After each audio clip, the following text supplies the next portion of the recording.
Hi, good morning, everyone. So welcome to our weekly icebreaker training. And today we have Executive Director Hernan Rodriguez, who will be doing our training. So I'll let you explain what it'll be about. Hello, everyone. Good morning to all of you that are here live. Thank you for showing up, because it's always better to have a live audience. And for those of you that are watching this recorded in social media, feel free to like, share, and subscribe with others. Today's topic is entrepreneurial mindset, and I call this entrepreneurial mindset 101. For full disclaimer, today's live presentation content belongs to the National Association of Sales Professionals with the letters NASP, and that's why you can see the logos here. So this is copyrighted by them, and I'm just sharing a few slides. If any of you want to know more about their programs for entrepreneurial mindset in general and to up your sales game, you can scan the QR code that you will see through the different slides, and obviously I highly recommend them. So we are going to go into what is called the vision triad. So this vision triad is extremely important. No matter what industry we are in, this can also be applied to our personal and family lives as well. So the most important part, okay, is the one at the top, to have a clear vision. To have a clear vision that is powerful as well. Last night, I was watching a part of a new show of Arnold Schwarzenegger on Netflix, and he mentioned his vision was very clear from the beginning, okay? And that's what he attributes all his wins in life. So that is very similar. We have to have a vision, and a vision is different than our mission, which is also important, but it's not part of this triangle. The vision is what is going to really drive us, okay? So if it's in your business life, because right now we're talking about entrepreneurial mindset, it has to be, regardless of which industry you are, because you may be watching this in YouTube and you are not in the industries that we are. The one that I train for is life insurance and real estate. So I'm going to also share it with those other agents. But it doesn't matter in which industry you are. You have to know why you are doing the business that you are doing, okay? And it has to be, of course, it could be a monetary vision, but if you can take it farther than that, there has to be, also accountability, a tangible vision. So I'm going to share it with you mine to let you know how it is. I have clear in my mind, my vision is to build a 10,000 life insurance agents team across North America and the world once we expand. Okay, and you have to put a number to it. It has to be quantifiable. Also, you have to set a time frame for achieving that. So for me, the goal is in 3 years, okay? Now, for some people, that may be a very big goal. It doesn't matter what is for you, but what I recommend and what the experts recommend also at NASP is to have a goal that will take you out of your comfort zone, okay? You might not want to share it with everyone, because people who don't understand this, they might be thinking that's not achievable. So the first one that you have to share it is with yourself, and then possibly with people that are close to you, as long as their mind can handle it, okay? Because you don't want to have people giving you negative feedback. But this is your own vision, okay? So that's my vision. You must have your own. That's the very first thing. Then in the corner, in the bottom to the right, is the purpose. That is the why, okay?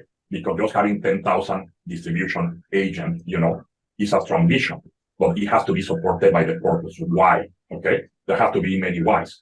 One is because that way more families will be protected, because I chose this industry as an industry that is a win-win for everyone. So it has to be an industry for me, okay, that is doing good for others at the same time that I am receiving the benefits. So more families protected. And also, in order for me to achieve that vision, okay, of 10,000 agents, obviously, I cannot train 10,000 agents myself.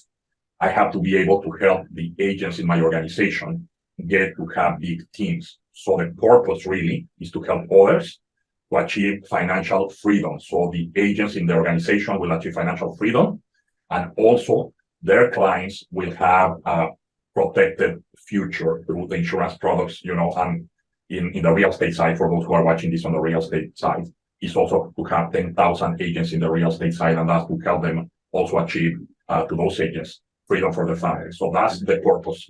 If I want to go a little bit deeper into the purpose, which is just my own, let's call it my own selfish side, because I have one as a human, right? Even though I try not to, but I have one, and I picture myself back in a boat in the Caribbean, possibly the Mexican Caribbean, fishing and diving 4 days a week, while I know that this big business is moving in automatic pilot. And so I can entertain family, I can entertain friends, and I can entertain some of the leaders. So that's the purpose. The identity is super important. That's the other part of the triangle of this vision triad. Because you might have a huge vision, or smaller vision, but for anyone, no one is here to judge your vision. It has to be big for you, okay? You might have a good purpose for the reason. But in order to achieve that vision, the only way we can do it, and there is no other way around this, is we need to see who do we have to become in the process to achieve that. Who do we have to become? I'm going to use again the example of Arnold from the show I was watching last night. He was inspired when he was a teenager and he entered to watch Hercules from the even 50s, I guess it was this movie, okay? And he saw this bodybuilder in the main role of Hercules. And so he became his role model. Who do I have to become? Because he got inspired. So he put himself in a life journey to become the actor. I forgot the name of this guy. I believe he's a South African bodybuilder from the 50s, and as this happened, he started, and I'll go into that in another slide, but modeling this person. So he had to become this person. We had to take an identity. In order for me to achieve my vision, I had to take an identity. And the identity that I need to adapt, that I have to take Hernan Rodriguez to, is the identity of a leader who's able to influence others, in order to achieve this vision. If we don't become the person who can get there, okay, then we are not going to get to our vision. So that's that.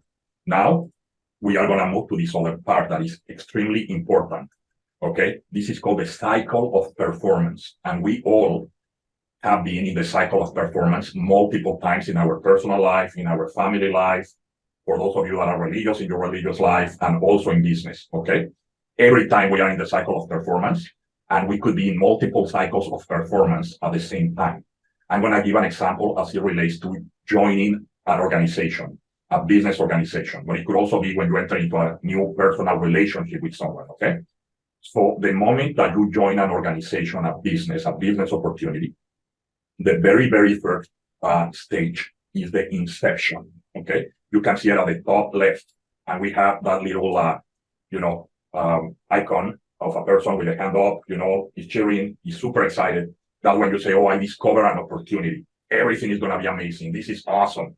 I'm going to have success, okay? But if we can see underneath the inception, it says unconscious incompetence. We are very, very excited for the new opportunity, but we are not conscious, okay, of the incompetence that we have yet, because the excitement is such that we don't know what we need to do next. We're just excited, okay? And then you can see in the corner of the on the bottom left, it says A, C, and E. Maybe it's a little small, but the A is for attitude, the C is for competence, and the E is for effort. At that level of the inception, our attitude is high. We are excited, okay? Our competence, we are unconsciously incompetent. We don't know yet that we don't know things. We don't know yet that we don't know things. And our effort is high. Now, we have to be ready no matter what when we enter somewhere to know the deception is coming. Deception is coming no matter what. We cannot escape the deception phase in any business, in any relationship, in anything that we do. It's going to happen.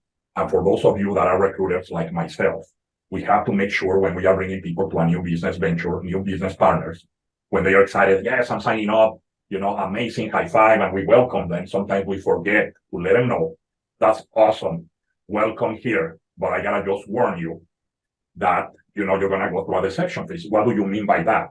Yes, in order to be successful, okay, you're gonna have to go through the learning curve, whether it's, all the onboarding, you have to learn the platform, you're gonna have to go through all the different, in the case of insurance, but it could be any other industry, getting contracted with a different insurance companies, right? If it's in real estate, you also are going to have to get, if you want to be part of a real estate board, learn the systems, that inception. Okay, sorry, the deception. As you go down, the key is to really, really know it ahead that there is no way to escape this cycle. Okay, and we gotta pass through it as fast as possible. So what the experts recommend is to really celebrate when we know that we are in deception. Celebrate because it's part of the process. And there in the deception, our attitude is low because now we're saying, oh man, I gotta learn all these things, right? And then our competence, we are consciously incompetent. Consciously incompetent. Now we know what we don't know. Before we didn't know what we didn't know. Now we know what we don't know. We know that we are going to have to learn, and our effort is low or non-existent because we are in that depression part. Okay. So the key here is that we need to go to the next phase, which is transformation. Transformation is when we are going to start becoming. The key is becoming, okay, who we need to become, okay? And so right there is when we are learning. And again, the key is to push with all power now. Learn and get out of the comfort zone, okay, to become who we need to become. Because here we are conscious competence, meaning we have whatever books we need to have in front of us. We have the video that we are watching to learn, the scripts that we need to do if you go by scripts, but just examples, right? The manuals, everything. So if someone asks you something, you may be able to have the book next to you. Oh, let me check. So now you have to put an effort, but you have everything next to you. You know what you need to do. You haven't internalized it yet to the moment that is automatic. So your attitude fluctuates, okay? You're consciously competent because you have all the resources and you know where to find the resources, but you still need to go and put some effort to find them. And it's a high effort, okay? Now we gotta be very careful when we're in transformation. It's a dangerous area. It's good, but it's dangerous. Because if we stop putting the pedal to the metal here, if we stop going forward, we can slide down to deception because we have not internalized yet the processes and who we are and the knowledge. The key here is becoming. That's why as we pass through, okay, and this is just by practice, okay, practice until you internalize it, okay, that's when you're really going to your subconscious. And again, you can scan the QR code to know more about that, or you can also buy the book in Amazon. It's called Are You Up to the Challenge? I'll put another link, but it's in our Telegram groups. This gentleman, is the owner and CEO of the National Association of Sales Professionals. And he was also many things he's done, but he was a trainer of Navy SEALs and all that. So anyway, you can read the book, you can watch the book. If you want to go later more in depth, you can sign up. You actually can sign up for free to NASP.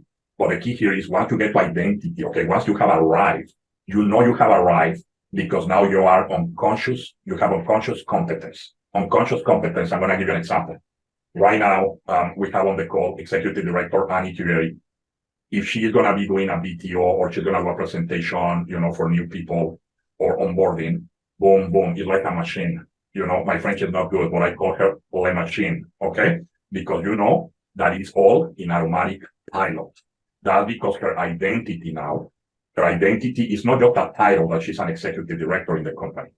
She has embraced it, internalized it, and she knows what she needs to do that she does most regularly. Of course, we all have to keep taking ourselves to the next level, and then we enter on another cycle.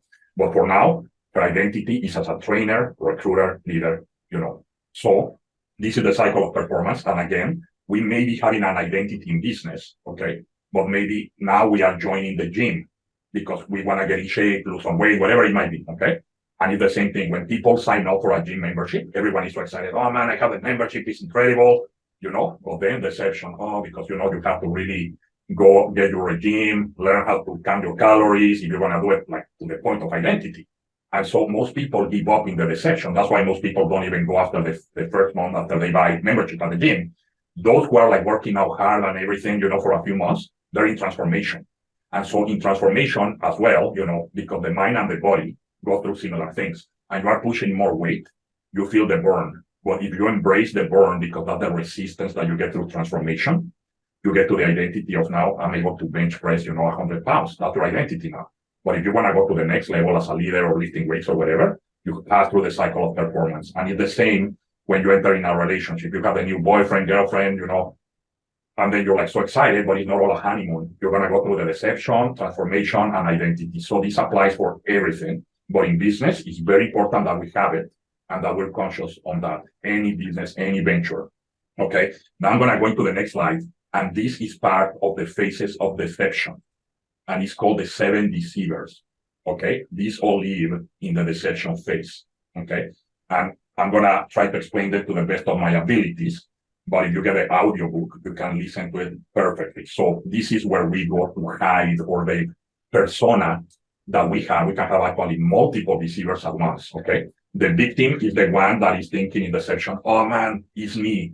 I suck, it's me, why me? That's the victim, okay? Then you have the rock dweller, and it's more of procrastination, okay? Because we know we need to push and we don't want to go through transformation. The certainty seeker is the one, and I've been there too, I gotta say, and we all been in any of these or multiples of these. Whoever is saying that hasn't been on these ones, is actually in denial. We've been in there. I have even actually called my business partner Annie myself, and I just let you know this because I want to be vulnerable on this class to you as well, because we passed through that, okay? I sometimes have even been the certainty seeker. We have to be very careful because as leaders, we don't want to be calling people, especially in our downline, because as leaders, we should be showing strength, okay? But that's another class. But if you really have someone to talk to, I'm not telling you to be a certainty seeker, but sometimes you have been there, I have been there. And, I've been like, hey, and then the certainty seeker is asking someone for, do you believe this is going to be okay? Am I going to be good? They want to hear it from someone, okay? Right now, I'm not going to give you the advice, into how to handle them. I'm just letting you know to recognize these phases in your own self, okay? So the certainty seeker through deception is leading into that one asking if it's going to be okay. The pretender, in the other hand, okay, is the one that is pretending that everything is awesome, okay? But inside, it's like, oh man, this is not that great, or, it's just pretending that things are good when they are not good. Then you have the escapist. The escapist is the one that is looking for any excuse not to do what they have to do in order to go out of deception into transformation, okay? And the stress achiever is also someone who reacts to the deception by stressing themselves, okay? By saying, okay, now I gotta do everything in one shot, but we gotta be careful with that because the stress achiever is thinking that it's gonna be happy only when they achieve all these tasks that they try to cram. And they forget that this is about becoming. Becoming is through the whole journey, okay? And the problem is that they might even quit before achieving, or when they achieve that imaginary goal they put in themselves, then they suddenly lose again momentum because now they achieve it. So let's recognize where we are. And then we have the success seeker. The success seeker is, all of them could be dangerous, but the success seeker and the escapist, okay? They are always, when things get a little tough, when the session hits, they start looking for other opportunities and to check out if the grass is greener somewhere else without giving all effort out, and waiting to get to identity. So hopefully this was clear. And we all pass through this. It's just part of the deception phase. So when we recognize it, we should celebrate and say, hey, this is happening because I am in deception. So what I need to do is to move forward to transformation and then identity. And now, part of getting to that identity is this, which is the law of focus, which is part of the law of attraction as well. And so it goes like this. What you focus on, you find. What you focus on, you find. So the example again, for those who just purchase, whenever they purchase their first car, whether it's new or used, it doesn't matter.